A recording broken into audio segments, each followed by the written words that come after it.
Hello, this is Mark Van Gelder of subvertgov.com. Today I wanted to discuss my exclusive report on the Koobface virus. This is called Koobface Revealed. This is part one of two parts. Part one is my case. Second part is my evidence. Again, this is a special report. My name is Mark Van Gelder. I have my addresses here with Bitcoin and Litecoin if you'd like to donate, if you like the story. If not, then go ahead and don't. I don't really care. So a little bit about me. My name is, as I said before, Mark Van Gelder. I'm a 6-year veteran of the U.S. Navy. I was active duty from 2002 until 2008. I worked after that 5 years as an air separation plant operator. I made liquid nitrogen, liquid oxygen. And I moved to Asheville, North Carolina from Salt Lake City here back in March of 2013 to be part of the Blue Ridge Liberty Project. I'm the founder of the Asheville Revolutionary Agorist Cadre, which is available at avlrac.com.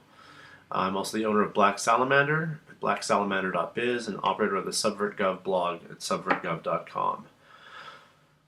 So, the real question is, how did I find out about this? I certainly just didn't pull this out of my hat. Around April or May of 2012, Department of Homeland Security agents came by and visited my wife while I was at work.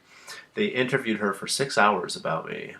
They wanted information from her, such as my current address. They also wanted to inspect my computers due to suspicious activity. They had inserted USB thumb drives into the computers, and it said they found nothing, but they wanted other information from her, but she won't tell me exactly what it was that they had asked her. So, I really can't get any more information out of her. And then they told her to tell me to be careful what I say on the internet. And I suspect this is most likely due to my political beliefs. I'm really nonviolent, but I guess depending on how the government wants to look at it, it could be considered terroristic by nature because I am anti-government. So around September of 2012, one of my friends, Aaron Mathis, notified me on Facebook about a black van that was outside his house. And his house is many, many miles away, from the nearest stoplight. So this black van was parked outside the house, and then Aaron went and opened up a garage door to go out to have a cigarette, and as soon as he opened up the garage door, the black van peeled out. He kind of freaked out a little bit, and he posted something online. It was basically a document dump of various documents from the Electronic Frontier Foundation and the ACLU. I still haven't gone through all of them. I just went through the first one. And he was going to put together a report of some kind, and he wanted somebody to help him out, by reading the documents and reporting. So I started reading one of the documents, and the first one I saw, a document from the Electronic Frontier Foundation. The Electronic Frontier Foundation had requested through a FOIA, which is a Freedom of Information Act request, had requested some information about how the government obtains evidence on social networking. And so the Department of Justice declassified, they omitted certain parts, but they declassified, and they released a Department of Justice slideshow presentation entitled Obtaining and Using Social Networking Evidence. And you can see that the link to the article is right there at the bottom of the screen. So I opened it up, and on page 11 of this document, it mentions Koobface, which is a virus or worm, and you can see I've got it kind of highlighted there, where it shows in this Department of Justice document that it mentions Koobface as a method of obtaining evidence from social networking, particularly on Koobface. And so I did a Google search on Koobface, and I looked in Wikipedia, so I never heard of it before. And why the government would mention it in a presentation about how to obtain social networking evidence was really beyond me. I started looking into the Koobface virus and did a quick Google search on it. So the story behind it is pretty interesting. The story, I'm going to kind of tell you about a little bit about the story, but I recommend you definitely check out that article right there at Naked Security, because it talks specifically about how these guys were able to identify the hackers long before Facebook allegedly did, or was able to. And so, anyhow, it's really fascinating. I recommend you watch. It's about a seven-page site. So that was done by an investigative research by a man named Jan Dromer. Been trying to get a hold of him, but I can't seem to do it. So since I read the article, I've had some interesting things happen to me. After I read the story, linked with the Department of Justice admitting that the virus can be used for data collection, I came to the conclusion that the virus was financed by the U.S. government. Not necessarily created by the government, but definitely financed. So soon after I started talking about it, my computer started going crazy. And I can go, in part two, I'll discuss all the things that I've had happen to my computer. Because that is going to be a long video, and I really can't go through with all of the stuff that's happened to me in this one particular video. I'm going to have to do it in the second part. So I've been heavily censored. Any post that I write about this virus on Facebook usually gets 0 shares, likes, comments, or views, even though I have over 1,100 friends. My Mac is now running like it's ancient. It is incredibly slow, even with no programs running. I do virus scans, and the virus scans all come up clean. And the reason why they all come up clean is because the virus is physically on Facebook. It's embedded through an application that I'm going to get into later. I have been tailed by at least a dozen government vehicles. I have the license plates to some of them, and it even includes 2 actual chases. One in October of 2012 and one in February of 2013. In this last one, in February 2013, I was a little bit more prepared, and so I was being followed. So I basically was trying to make it to a police station to file a report. And as I was making my way there, as soon as I parked, there were 2 vans for a security service company named Utah-Unis that pulled up alongside me. And as I hopped out of the car, they hopped out of their vehicles, and they were trying to chase me down. And these were, white vans with no windows. Security company, again, name was Utah-Unis. So they tried to corner me before I could file a police report with the West Jordan Police Department in West Jordan, Utah. And actually, I did a Google search, and as far as I can see from Google, the company doesn't even exist. Google search comes up with no results. So many of the people I've told about this virus are experiencing the same symptoms.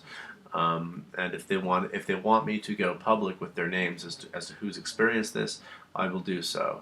But until then, I think I'll keep them anonymous. Okay, Koobface is a super virus. This thing is amazing what it can do. It's very sophisticated, and it lies basically dormant on all computers. Every computer that has Facebook with the Get Revealed application installed is an infected computer. It's part of the botnet. It has variants for all known operating systems. This is unique in the sense that it's designed to maximize the infected units rather than to maximize profits. See, in traditional cybercrime, the intention is you don't build viruses for Macs because not many people have Macs, and you're going to have to put in a lot of effort into the Mac programming for a little bit of reward. So typically virus makers that are genuine virus makers will typically stick to Windows platforms because Windows are the easiest to manipulate. They have the most number of users. You get the biggest bang for your buck. In this case, Koobface has a variant for Windows, Mac, Linux, Unix, pretty much all known operating systems, or all the major operating systems, have variants of this virus affiliated with it. So on top of that, this is the only virus known to have affected Facebook itself. Other viruses affect your computer. As I said before, you can do computer or you can do virus scans on your computer, and your computer will come up clean. But this is a virus that's physically on Facebook. It was in operation for actually about 3 years before Facebook investigated and released their findings of the identities of the guys who created this virus. The virus has the ability to steal identities, disable and wipe computers, and censor communications, and I have experienced all of these. This video will demonstrate why I believe the Koobface virus was funded by the United States government, possibly even the UK government, and implemented as a data mining, censorship, and information control system that affects the entire internet, and why this is a big story. So what does Koobface do? Koobface is for a virus allegedly created by, or it pretty much was created by 5 guys in Russia. I didn't know how I had Koobface on my computer until I started getting some posts from an application called Get Revealed. It was basically posting for me in a Koobface manner. And so I suspected that it was embedded in a Facebook application called Get Revealed, which was the application that was posting for me. And this Get Revealed application is actually one of the most popular applications on Facebook. It asks you questions about your friends, and then you answer a question, and then it prompts your friends to, hey, this person answered a question about you. Go see how they answered. Then you have to authorize the application, and that authorization of the application installs Koobface on your Facebook account. Koobface is very, very crafty. It hijacks search queries. It prevents specific searches. The creator of this virus, or the creators, one of them, was actually linked to the cool web search malware. It was a malware from about 5-6 years ago, or sorry, more like 7 or 8 years ago, from 2003, that infected a lot of computers. It was a notorious malware that physically changed the way or it prevented you from searching things. This virus can be used for data mining. It integrates into the computer, which basically gives God mode control of your computer to whoever operates this virus. And I have experienced this God mode in action, and I will, in my second video, describe to you all of the things that's happened to me. So, what is the official story? So this is per Wikipedia. The virus was first recognized in December 2008 with a more potent version appearing in March 2009. The first version was spread with an infected link entitled Barack Obama-Hillary Clinton Scandal. It was created by 5 Russian hackers nicknamed Alibaba plus 4, and they created it alone. Their true identities were outed by Facebook in January 2012. The virus is currently inactive or dead. So, what is the real story? The real story is that Koobface was indeed created by Alibaba plus 4. It was financed by a United States intelligence service, either the CIA, FBI, or Department of Homeland Security. I'm not sure which one exactly it was, because financing for these kinds of operations is usually a black budget operation, and that kind of information is not easily searchable. So I'm not sure exactly which agency had done it. Russian police have made no attempt to arrest the perpetrators. Facebook is likely complicit with this crime. There are strong rumors that Facebook was created with the United States government's help. And I do remember a few years ago, I read that In-Q-Tel had invested around $50 million into Facebook, but upon further searching for this article, I could no longer find it. So it appears to have been scrubbed off the internet. Investigators at the Naked Security blog at Sophos.com had identified the perpetrators in 2009, almost 3 years before Facebook did. They informed the Russian police with their real identities back in 2009, but Russian police did nothing with this information. So why haven't they been arrested? Facebook released the results of its investigation into these hackers in January 2012. That was over 3 years after the first case of this virus. The hackers' real names and aliases were released by Facebook in January 2012. The virus's head office was raided by Russian police, but the hackers are still at large. They have not moved since they've been exposed, and they are active on Facebook since being exposed. They're showing off their ill-gotten gains with money from identities stolen on Facebook. The police have made no attempt to arrest them.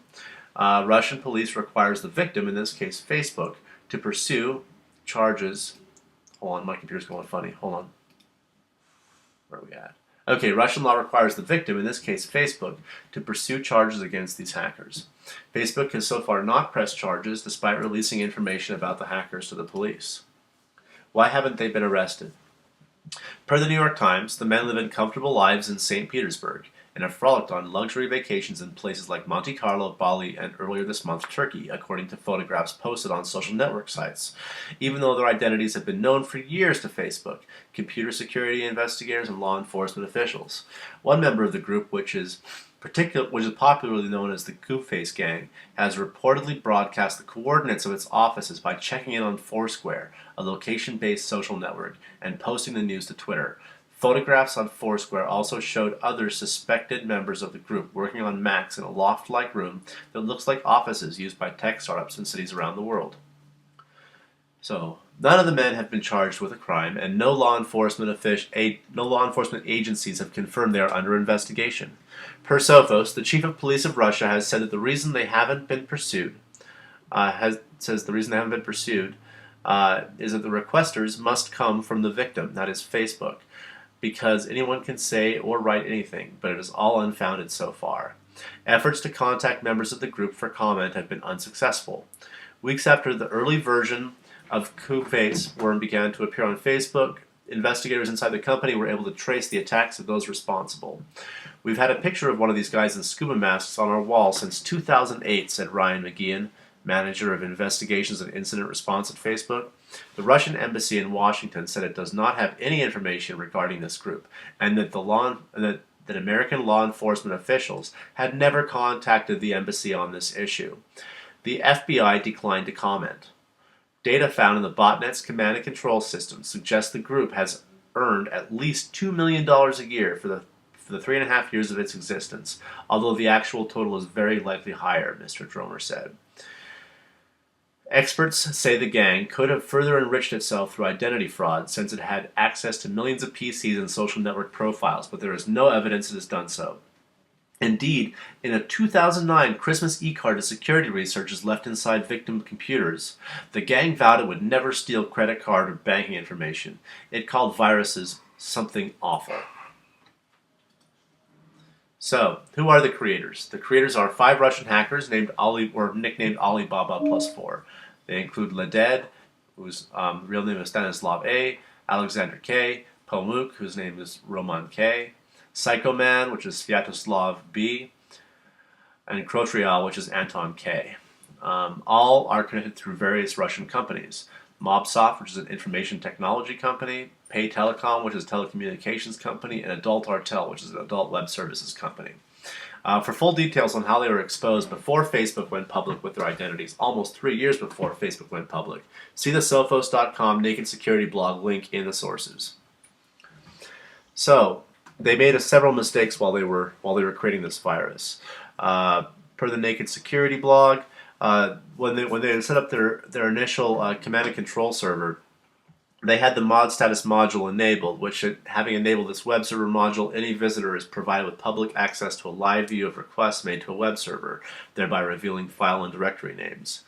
It was only then although they found the mistake and it was noted and corrected, days later they did do the same thing by installing Webalizer in a publicly accessible way, allowing for even better insight into the structures of their command and control system.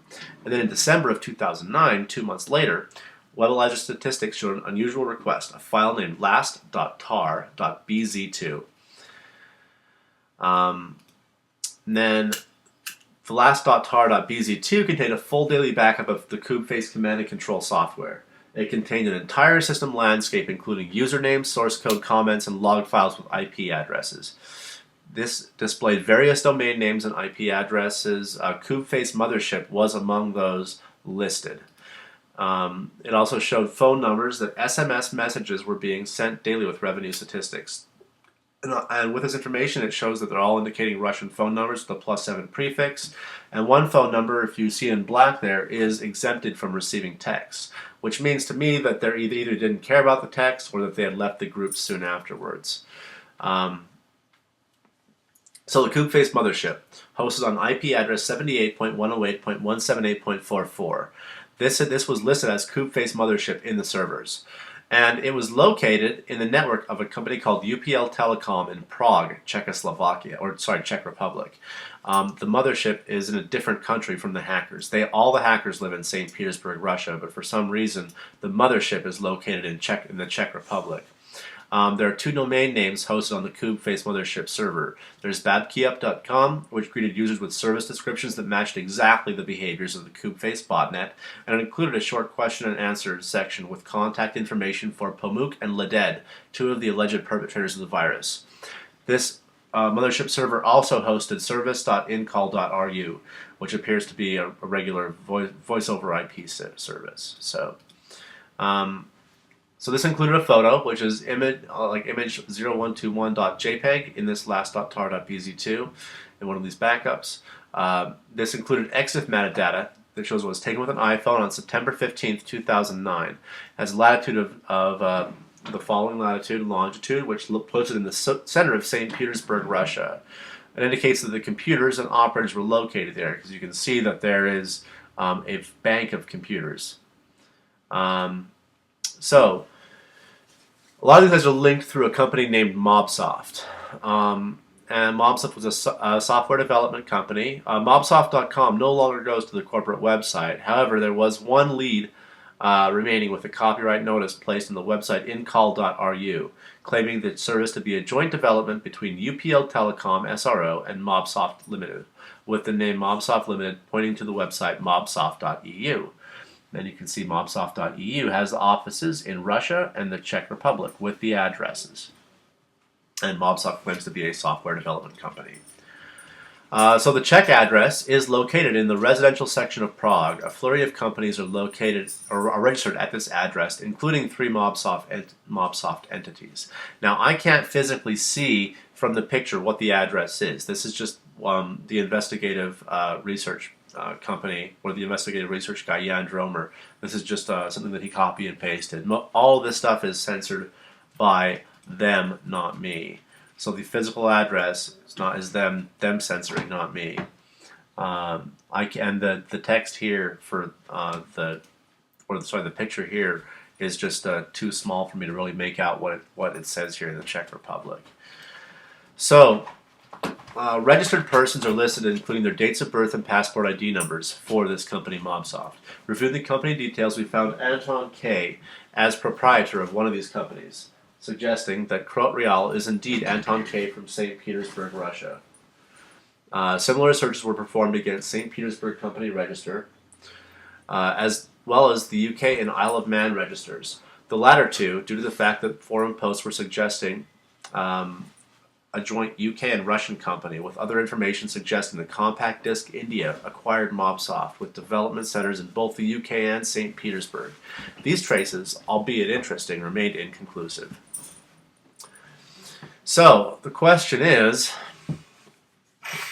how did these guys, where does this all fit in, right? Well, there's this company called In-Q-Tel. In-Q-Tel is an intelligence contractor for the U.S. intelligence services. By law, the CIA is not allowed to invest in companies directly. So what it can do is it can hire contractors. And so what the CIA has done is it hires In-Q-Tel, who is an intelligence contractor, that then makes an investment into various companies. So per In-Q-Tel's website, and this is their own words, throughout its lifetime, the CIA has operated on the cutting edge of science and technology, from the U-2 spy plane to the Corona satellite. CIA's Wizards of Langley earned a reputation for bold innovation and risk-taking, working in the advance of the private sector and other branches of government. Much of the CIA's technology success was a result of identifying gaps and opportunities. By the late 1990s, the pace of commercial innovation had overtaken the ability of government agencies to develop and incorporate new technologies. Private industry represented technical insights and innovation far too important to ignore. Driven by private sector R&D investments, these commercial technologies addressed many of the same information technology, biotechnology, communications, and energy challenges that face the intelligence community. In 1998, the CIA identified technologies as top strategic priority and set out a radical plan to create a new venture that would help increase the agency's access to private sector innovation. In-Q-Tel was chartered in February 1999 by a group of private citizens at the request of the Director of Central Intelligence and with the support of the U.S. Congress. In-Q-Tel was tasked with building a bridge between the agency and a new set of technology innovators. So, launched in 1999 as an independent, not-for-profit organization, In-Q-Tel was created to bridge the gap between technology needs of the United States intelligence community and new advances in commercial technology. With limited insight into fast-moving private sector tech innovation, the intelligence community needed a way to find emerging companies and, more importantly, to work with them. As a private company with deep ties to the commercial world, we attract and build relationships with technology startups outside the reach of the intelligence community. In fact, more than 70% of the companies that In-Q-Tel partners with have never done business with the government. As a strategic investor, our model is unique. We make investments in startup companies that have developed commercially focused technologies that will provide strong near-term advantages within 36 months to the intelligence community mission. We design our strategic investments to accelerate product development and delivery for this ready-soon innovation, and specifically to help companies add capabilities needed by our customers in the intelligence community.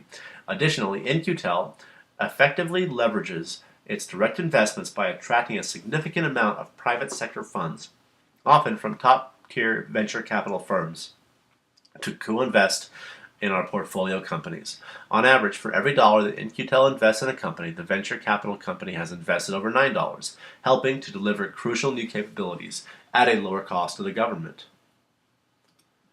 CIA spying on Facebook. Now see, per thearabianbusiness.com, this is from this year, the U.S. Central Intelligence Agency monitors activity on Facebook and other social media outlets through companies its investment arm has stakes in. The CIA-backed In-Q-Tel, the agency's investment arm, says on its website that it identifies, adapts, and delivers innovative technology solutions to support the missions of the CIA and broader U.S. intelligence community. In-Q-Tel lists Bellevue, Washington-based Visible Technologies as one of the technology companies it partners with, and says it carries out social media monitoring, analysis, and engagement solutions. Visible says its client base includes Microsoft, Hormel, and Xerox, for which it has relayed information acquired on the internet that sheds light on what people are saying about the companies. The CIA has been a client of Visible since 2009, according to the company's website.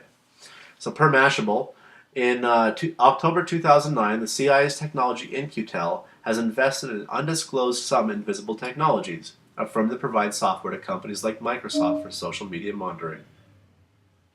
According to Wired, the investment is part of a larger move within the spy services to get better at using open source intelligence, information that's publicly available but often hidden.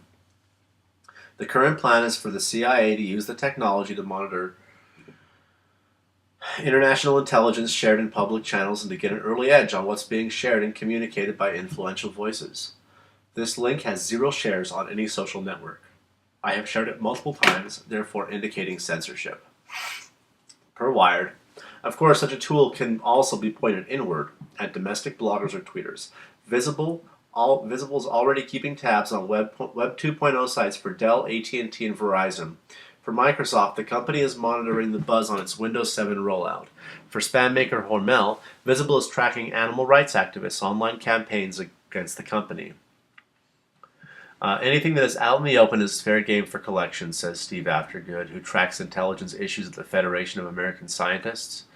But even if information is openly gathered by intelligence agencies, it would still be problematic if it were used for unauthorized domestic investigations or operations. Intelligence agencies or employees might be tempted to use the tools at their disposal to compile information on political figures, critics, journalists, or others, and to exploit such information for political advantage. That is not permissible even if all of the information in question is technically open source. Visible Chief Executive Officer Dan Vetras says the CIA is now an end consumer, thanks to the In-Q-Tel investment, and more government clients are now on the horizon. We just got ordered another one in the last few days, Vetras adds. Visible has been trying for nearly a year to break into the government field. In late 2008, the company teamed up with the Washington, D.C. firm Concepts and Strategies. which has handled media monitoring and translation services for U.S. Strategic Command and the Joint Chiefs of Staff, among others. On its website, Concepts and Strategies is recruiting social media engagement specialists with Defense Department experience and a high proficiency in Arabic, Farsi, French, Urdu, or Russian. The company is also looking for an information systems security officer who already has a top secret SCI, which is sensitive compartmentalized information, with NSA full scope polygraph security clearance. In-Q-Tel has also made investments in at least 25 companies, according to Business Insider. I will be making a video on each of these in the future. These include Keyhole, which produced Google Earth, 3VR, which helps companies mine data, Adaptix, which creates digital pens that speed up field data collection, Basis Technologies, which synthesizes foreign chatter, Cloudera Enterprises, which helps organizations carry out large-scale data analysis, Digital Solid-State Propulsion, which designs rockets that can be shut off mid-air, FireEye, which is a cybersecurity company, Gainspan, which manufactures Wi-Fi devices that last for years on a single battery, Gator Technologies, which manufactures portable satellite antennas, Ember Corporation, which made the Zigbee network system, Infinite Power Solutions, which manufactures a film-like micro-energy device, Infinite Z, which manufactures holographic simulations, Luxi, which manufactures portable cameras, Miserware, which tracks IT energy footprints. It's marketed for energy management. Motion DSP, this one is crazy. It allows for enhancements of photos and videos like you see in the NCIS where they go enhance, enhance, enhance. That's what it does. Check out their website. It'll really blow you away with what they can do. They have Oculus Labs, which manufactures a screen that prevents others from peeking over your shoulder to read your computer. It basically fits over a laptop screen, and what it does is it blurs out anybody that's not right in the center, or when it senses somebody looking over your shoulder, it blurs it out, and it also encrypts words that aren't that you're not directly looking at. Like it actually detects where your eyes are looking at it, and it unencrypts the words where your eyes are looking. So, this technology is obviously for spies, and you should check out their website too. OpenSpan, which allows organizations to spy on their employees and monitor online activity on their computers. Palantir, which fuses various data into a single platform. It's marketed as preventing and prosecuting human traffickers, but it basically would allow them to find anybody using this fused system. Also, Perceptive Pixel by Microsoft, which manufactures multi-touch displays and devices. Recorded Future, which calls itself the best intelligence analysis tool. It uses predictive technology. It basically guesses the future actions of a person. And it sort of predicts what they are going to do.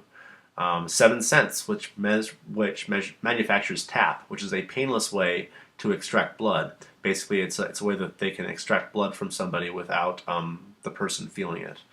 Sonitis Medical, which manufactures Soundbite. It transmits audio through a device that you basically fix on your teeth. Spotter RF, which manufactures surveillance and tracking system for drones obscured by poor weather. And Walleye Technologies, which develops handheld microwave imaging devices. In conclusion, this virus has especially powerful abilities, which I will describe for you in the second video. The suspects' identities have been revealed for over a year. The Russian government will not arrest them without Facebook pressing charges, which Facebook has so far refused to do. That makes, in my eyes, that makes Facebook complicit, even if the rumors about Facebook receiving a CIA investment are unfounded. Makes Facebook complicit, and therefore,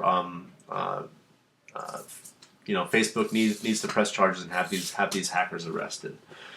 As you can see, all of my sources are here. If you want, check out any of them to see whatever to back up anything that I've said. Most of them are, in fact, all of them are mainstream publications, and none of them are conspiracy theorist publications. Everything that I have stated from here is publicly documented in mainstream news of some kind. So all content was created by me, Mark Van Gelder. I operate my blog at subvertgov.com. I have a business, an agorist, at blacksalamander.biz. I am the leader of the organization of the Asheville RAC, which is the Revolutionary Agorist Cadre, and I'm also a member of the Blue Ridge Liberty Project at brlp.org. If you have any questions, contact me at one of those websites, and I'll get a hold of you. Thanks. Bye.